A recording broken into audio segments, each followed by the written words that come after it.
Arrancamos con Criterio Periodístico, gracias por estar allí del otro lado, hablando por supuesto de uno de los temas más salientes de las últimas horas en todo el planeta. Hablamos de la operación que llevó a los Estados Unidos a invadir, si se quiere, o ingresar a territorio venezolano y allí capturar al presidente Nicolás Maduro durante el fin de semana y las repercusiones geopolíticas que estas traerán. Justamente hemos invitado al analista político Pedro Butazzoni de Droid Consultores para charlar con él respecto a cómo se va a vivir y qué cambia esto dentro del escenario mundial. Pedro, bienvenido, ¿cómo andas? ¿Cómo estás, Chino? ¿Todo bien? Un placer. Todo bien, bueno, en principio una medida militar que no se esperaba. No, bueno, algo inusual para lo que estamos acostumbrados en intervenciones de cualquier país, ¿no? En el mundo y sobre todo en nuestra región, ¿no? Una región que no suele tener intervenciones de estas características de un país extranjero sacando un país a un presidente de otro país, por supuesto en un contexto complejo, ¿no? Como el venezolano, digamos, porque no estamos hablando de cualquier país, sino de una dictadura que se venía arrastrando ya desde hace muchísimo tiempo y que había generado no solo una crisis en Venezuela, sino en toda la región, ¿no? Estamos hablando del desplazamiento de personas más grandes de la historia de América Latina, ¿no? 8 o 9 millones de personas que han salido de Venezuela a causa del régimen de Maduro, y bueno, eso lo convertía si se quiere, en un blanco para Trump, que ya había avisado, digo, más allá de que después lo termina haciendo, de alguna manera había avisado que era posible, ¿no? Ahí vemos algunas de las imágenes, señor director, si podemos ponerla en pantalla completa, de lo que fueron algunas de las bombas que tiraron los helicópteros. Ahí vemos la sombra de los helicópteros estadounidenses. Fueron 30, encabezados por el general John Kane, del ejército de los Estados Unidos, del ejército mayor conjunto de los Estados Unidos, en lugares específicos, ¿no? Se buscó lugares que son militares, ¿sí?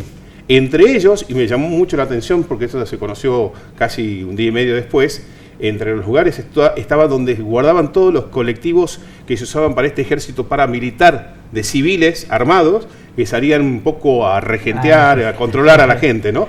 Sí. Uno de esos, otro de armamentos militares, y el tercero, y el más llamativo tal vez de todos estos ataques, fue en una fábrica de drones rusos, que se utilizaban para enviar a través de Bielorrusia a Rusia y que se usaban en la guerra contra Ucrania, justamente, ni más ni menos, ¿no? Y que también se fabricaban allí drones para Irán. No, totalmente. La imagen en ese sentido es fuerte, ¿no? De helicópteros norteamericanos ingresando a un país sudamericano, bombardeando objetivos estratégicos, digo, para poder sacar a Maduro del país e intervenir en Venezuela. Bueno, es una imagen en la que no estamos acostumbrados en América Latina, no, claro. Y nos vuelve un antecedente que hay que tomar en cuenta, ¿no? Porque no es solo Venezuela, ya han adelantado sobre Cuba, sobre Colombia, digo, sobre otros países que están en la mira de Trump y que si ya lo hicieron con Venezuela, podemos esperar de que pase en otros lugares, ¿no? El general John Kane anticipaba de que dentro los dos helicópteros que llegan hasta el lugar donde estaba la residencia de Maduro, al bajar, obviamente son resistidos, uno de esos helicópteros algunos disparos, pero que no lo dejan sin operar, ¿sí?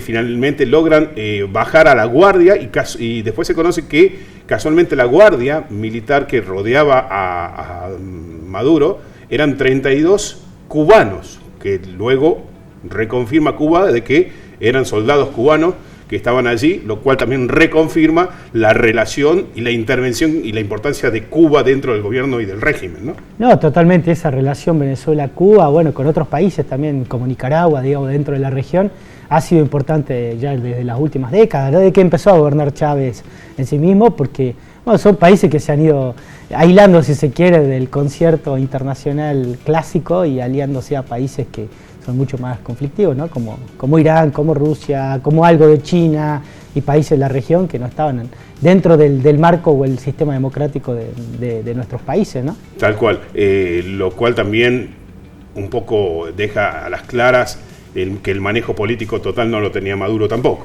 No, sin dudas que no. Me parece que él necesitaba de ciertas alianzas concretas, como la cubana, como la iraní, como la china, como la rusa, y además también de alianzas con otros grupos paramilitares y también con el narcotráfico y el crimen organizado, ¿no?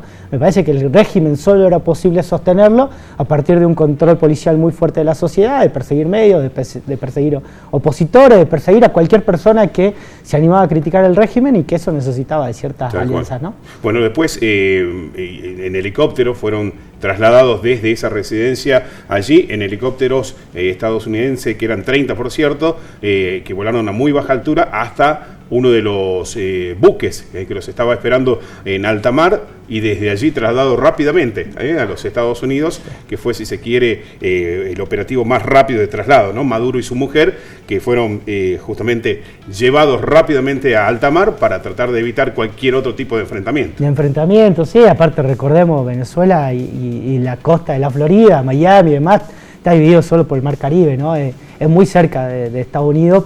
También por eso es un objetivo estratégico para Trump, digamos, y para todos los intereses nacionales de Norteamérica, pues lo tiene muy cerca, digamos. No estamos hablando de un país de Oriente Medio que tiene muchísimo petróleo, pero que tiene una distancia considerable, ¿no? Es casi su patio trasero, ¿no? Claro, y el petróleo pasa a ser un elemento fundamental dentro de las negociaciones también de aquí en adelante. Sí, a ver, Trump en eso ha sido muy claro desde el principio, antes de la intervención, ¿no? A diferencia de otros presidentes estadounidenses que han buscado excusas para intervenir en países, en su momento las armas químicas de Irak, por ejemplo, Trump en ese sentido siempre ha sido claro, ¿no? Que le interesaba el petróleo de Venezuela y que necesitaba que ese petróleo responda a los intereses nacionales de Estados Unidos, ¿no? Y está claro con las primeras medidas, ¿no? Esta cuarentena petrolera que le ha impuesto, el secuestro de buques de petróleo y lo que va a hacer a partir de ahora Estados Unidos con el petróleo de Venezuela, me parece que había un objetivo claro en ese sentido. Digo, ahí entran en tensión o entran en discusión estas dos cuestiones, ¿no? Si se quiere, el argumento real y de cada uno de los venezolanos que se tuvieron que ir de su país, que dicen, bueno, gracias a Dios Trump lo sacó a Maduro, porque ninguna de las cosas que habíamos intentado hasta el momento habían funcionado. Y por el otro lado, bueno, ¿qué va a pasar ahora, no? ¿Cuál es el paso que viene? Exacto. ¿O cómo se va a desarrollar la vida política y social de Venezuela a partir de este hecho que es atípico, ¿no? Bien, vamos a escuchar justamente al presidente Donald Trump cómo anunciaba justamente la captura de Nicolás Maduro en horas de la tarde de ese mismo día. Anoche y en horas de la mañana, bajo mis órdenes, los Estados Unidos realizaron una operación militar extraordinaria en la capital de Venezuela. El poder de las Fuerzas Armadas de los Estados Unidos se expresó, realizaron un ataque extraordinario. Fue un ataque como nunca se ha visto desde la Segunda Guerra Mundial. Fue una fuerza de una fortaleza militar bien armada, bien protegida en el centro de Caracas, para capturar al dictador Nicolás Maduro ante la justicia. Ha sido uno de las demostraciones más fuertes del poder y de la competencia del poderío militar de los Estados Unidos en la historia de este país. Y cuando pensamos en eso, tenemos otros ejemplos como el ataque contra Soleimani, el ataque contra al-Baghdadi y la destrucción de la planta nuclear iraní recientemente en una operación conocida como Martillo de la Medianoche. Desactivamos las capacidades militares y de manera exitosa capturamos a Maduro bajo el cobijo de la noche.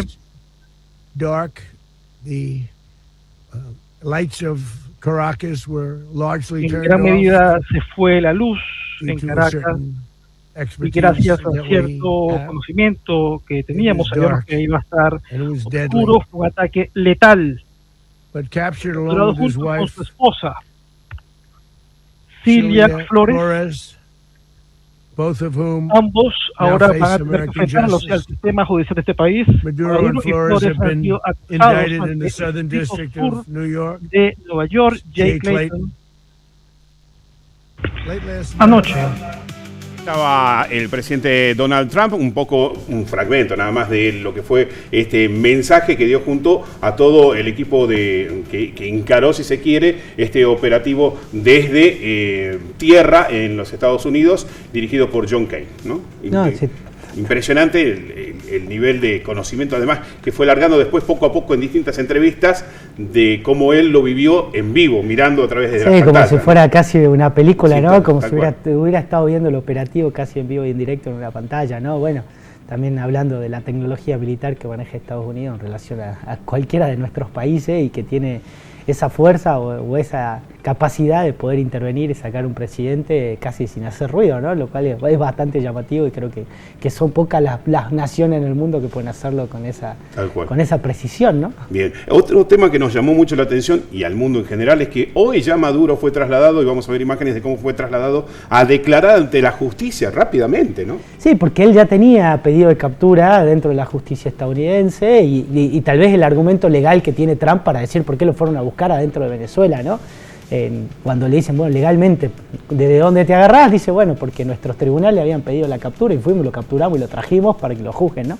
Entonces rápidamente va a empezar, yo creo que ese proceso y van a intentar darle una condena rápida porque me parece que ahí está tal vez el argumento para no tener problemas mayores o que no escale, ¿no? Sí, las posibilidades, según escuchaba justamente periodistas allí acreditados en los Estados Unidos, una es de cadena perpetua y la otra es de cadena de muerte, de pena de muerte. Sí, yo creo que pena de muerte no, pero cadena perpetua. Aparte, la pena de muerte en Estados Unidos depende de cada uno de los estados. Ahora está es un delito federal y está en el estado de Nueva York, que no tiene pena de muerte, así que yo creo que va a ser una cadena perpetua, porque además también simbólicamente es fuerte, ¿no?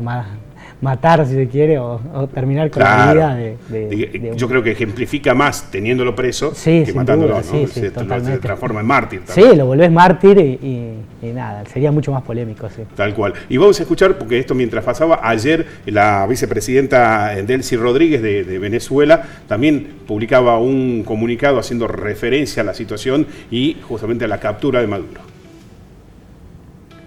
Exigimos la inmediata liberación del presidente Nicolás Maduro y de su esposa Cilia Flores. Único presidente de Venezuela, el presidente Nicolás Maduro.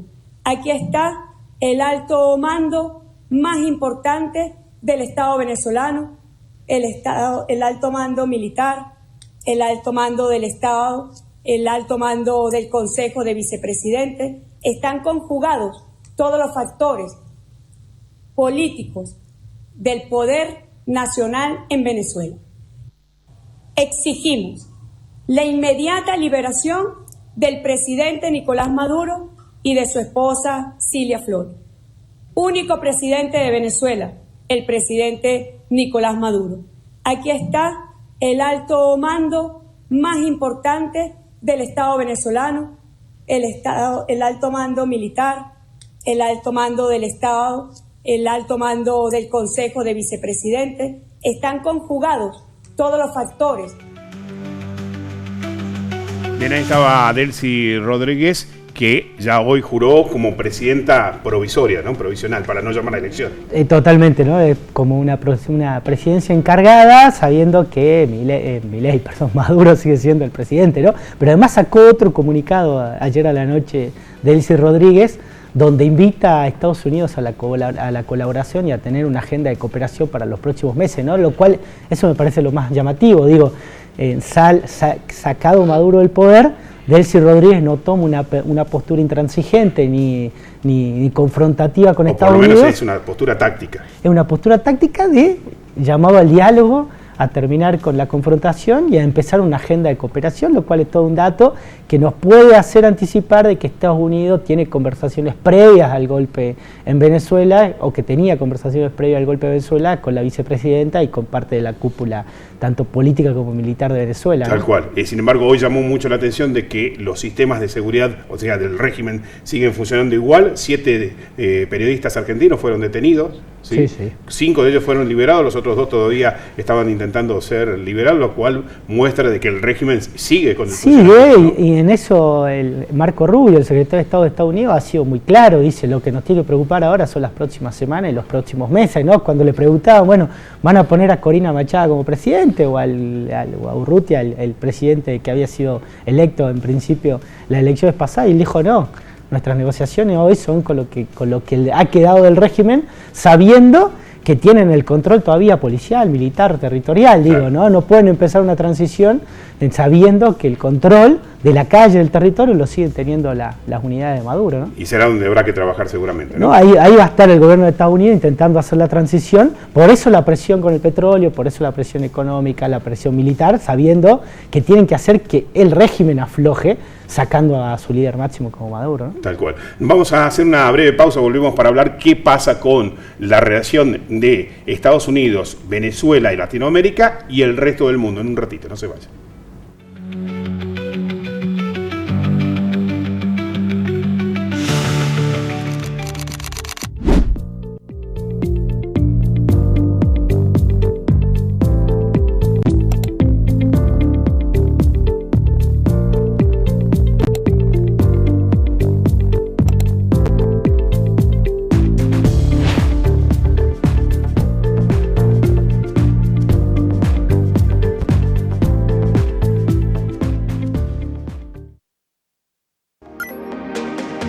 Llegó Vicente, el asistente inteligente del ente.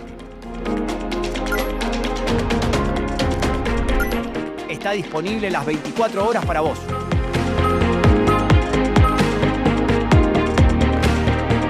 Con él, tus gestiones de agua, luz y cloacas son más simples. Podés consultar el estado de tus trámites de DESA y Aguas del Norte en un único chat. Guardá su WhatsApp 3876-347400 y habla con Vicente cada vez que lo necesites.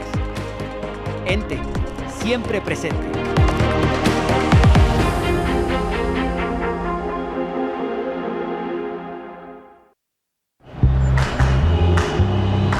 Uf, qué calor.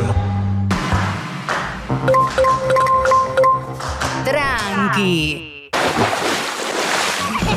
Se activa el verano en las piletas municipales. Nueva temporada. Tardes en familia, deportes, juegos, actividades y ese primer chapuzón que te cambia el ánimo.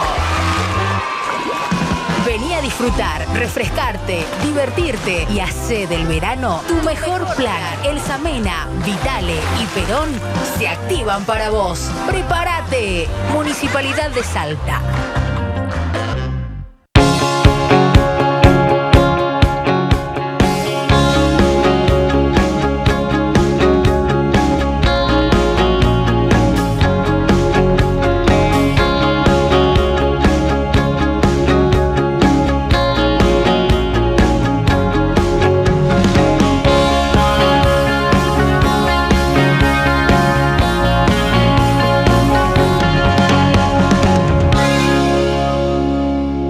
Todo empieza con una decisión.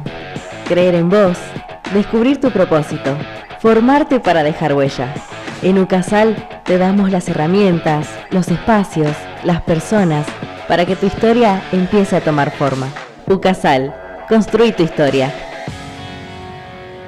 Estoy acá en Barrio Progreso, José Medrano, un vecino del barrio, que desde que yo asumí la gestión me venían pidiendo que solucionemos un problema crítico de agua en la zona.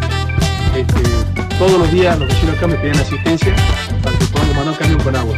Con esta obra, 900 metros de cambio de cañería, vamos a resolver ese problema de agua. Todos los vecinos y nosotros porque casi nadie lo cumple. Con esta obra, más de 1000 personas se van a beneficiar. Compromiso cumplido.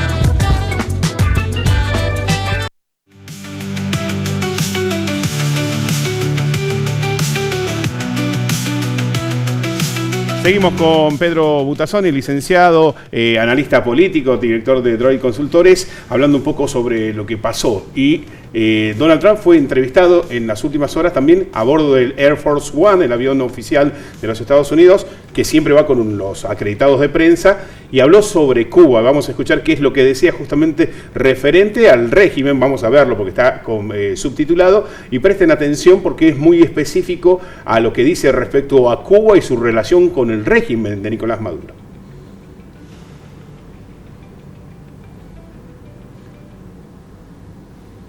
Cuba is ready to fall. You know? Yes.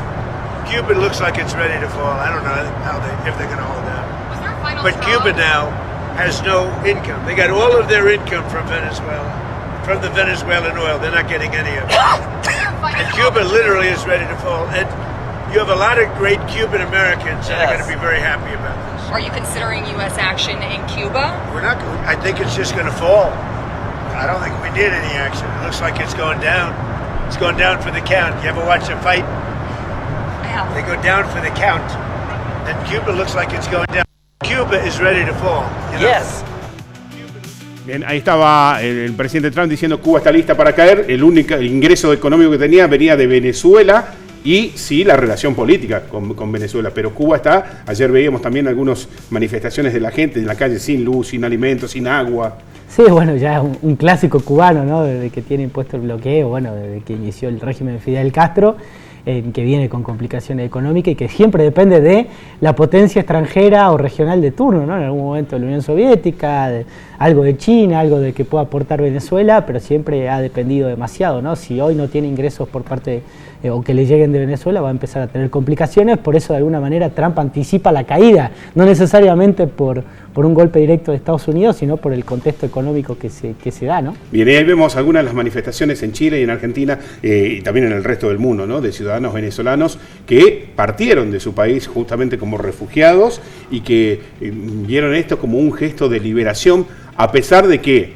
después pasan las horas y uno va viendo de que, bueno, es un primer paso, por lo menos. Sí, pero a ver, hay que ponerse en el lugar de... Son 8 o 9 millones de venezolanos que han tenido que salir de su país, que se han destruido familias, que han padecido en cada uno de los países en los que han estado, ¿no? Tenido que integrarse a nuevas sociedades y demás. Entonces hay que entender esa alegría de que el líder del régimen dictatorial que ha provocado ese desarraigo haya caído, ¿no? Después seguirá otra etapa y los venezolanos irán viendo cómo pueden recuperar su nación, ¿no? Pero me parece que la alegría es súper entendible y que hay que respetarla, ¿no? Porque ellos de alguna manera son los que han vivido esa dictadura, La ¿no? izquierda no lo siente así y ya se está manifestando en Buenos Aires en la Embajada de Estados Unidos, por ejemplo, ¿no? Pero bueno. No, bueno, la izquierda haciendo esas cosas siempre, ¿no? Bien, vamos a ver una plaquita que tiene que ver justamente con la diáspora, con la cantidad de venezolanos que han partido, que han emigrado de su país, que han huido de su país y que se han diseminado por otros países en el mundo.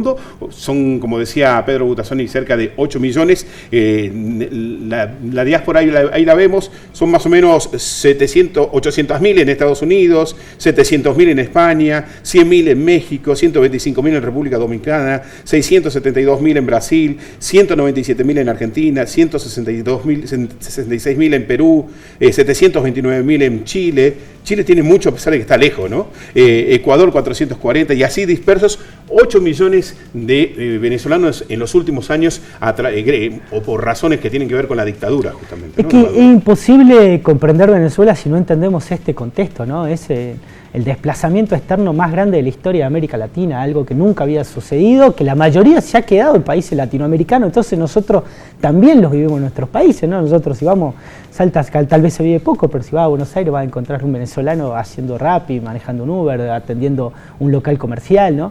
Me parece que la diáspora ha sido tan grande que ha generado no solo una crisis humanitaria en Venezuela a causa de la dictadura, sino también en cada uno de nuestros países. Por eso hay que entender ese contexto y entender al venezolano que hoy está contento y feliz porque Trump ha sacado a Maduro. Claro, y el que ha reaccionado también contra la captura de Maduro fue Gustavo Petro, presidente de izquierda de Colombia, que también está muy resistido en su país, que tiene una economía que también está bastante endeble, pero que además está también siendo acusado por la oposición por narcotráfico y demás. Gustavo Petro, que también recibió, si se quiere, la contraofensiva en las declaraciones de Donald Trump y que dijo que no levante la vara porque será el próximo en caer, ¿no? Una advertencia grave también, sí, seria. Bueno. A ver, hay algo que también es real y subiendo, si se quiere, más el dron. Hoy el sistema de instituciones que daba gobernanza, gobernabilidad al mundo, ¿no? Ese sistema de Naciones Unidas, el derecho internacional y demás, está totalmente en crisis. Digo, hoy tenemos un mundo sin reglas, donde si se quiere rige el más fuerte, ¿no? Y eso en algún punto es peligroso porque puede generar una escalada de que países como Estados Unidos, no solo Estados Unidos, sino Rusia en su región, China en la propia, empiecen a tomar decisiones que tal vez no son acorde a las reglas, sino de acuerdo a sus conveniencias, ¿no? Entonces me parece que se torna un panorama un poco gris y de incertidumbre para adelante de qué va a pasar en cada uno de los países de la región, ¿no? Vamos a ver un poco cómo queda el panorama político mundial, ¿no? Tras la captura de Nicolás Maduro, lo que es Latinoamérica, con los países que están apoyando o por lo menos pidiendo que se restituya a Maduro en su gobierno. Hablamos de Colombia, justamente de quien hablábamos, de Petro, el presidente de Brasil, también lo ha hecho en el primer día. México, que también tiene un gobierno de izquierda. Colombia, Brasil y Uruguay, que es tal vez el que menos se esperaba, que también se ha plegado a este pedido, ¿no? Sí, tal vez no hay, ¿no? Tanto Brasil como Uruguay, como México, tal vez no hay un pedido tanto por Maduro, sino de esto que te decía, ojo con que la fuerza sea a partir de ahora el mecanismo de gobernanza internacional, y el que tenga más fuerza puede hacer lo que quiere en cada uno de nuestros países, ¿no? Me parece que es una forma también de abrir el paraguas, como decimos en la calle normalmente, y mostrando una señal de alerta a lo que puede pasar no solo en la región sino en todo el mundo a partir de esta decisión de Trump, porque mañana ya lo hizo Rusia con Ucrania, mañana lo puede hacer China con Taiwán o con otros países y generar una escalada de conflicto en todo el mundo, ¿no? Y vamos a ver una foto del panorama, si se quiere, más temido de aquí, y justamente a razón de esta captura, que es qué va a pasar en la relación que tiene, muy tensa por cierto, Estados Unidos con Rusia a través de este tema, y además la guerra con Ucrania, y también con China, ¿no? Que también salió a apoyar al gobierno de Nicolás Maduro, ¿no? Ese es el panorama, si se quiere, más difícil que se viene, ¿no? Sí, a ver, hoy el mundo, si se quiere, está partido en tres, ¿no? Grandes potencias regionales que cada una domina su región, y yo insisto, estas decisiones de Trump pueden autorizar, si se quiere, o generar un antecedente para que las otras potencias hagan algo similar, y eso tal vez es lo peligroso, ¿no? Sacando o despersonalizando el caso puntual de Venezuela y de Maduro, que bueno, que se entiende que muchos venezolanos estén muy felices por eso, ¿no? Pero que puede generar un problema más a nivel global que no tiene nada que ver necesariamente con Venezuela, ¿no? Se viene de aquí más una tensa espera por lo pronto. Sí, yo creo que igual estamos en un mundo que vive hoy tensión y que no tiene reglas claras, ¿no? Yo insisto, ese sistema en post-Segunda Guerra Mundial, que había dominado Naciones Unidas y que más o menos había ordenado la relación entre países, hoy no existe más, o está en una crisis muy profunda, ¿no? Pedro, gracias por la visita, ¿eh? No, muchísimas gracias por tus opiniones. Pedro Butazzoni con nosotros nos encontramos en cualquier momento con más criterio periodístico. Nos vamos con nuestros clientes, nuestros oficiantes.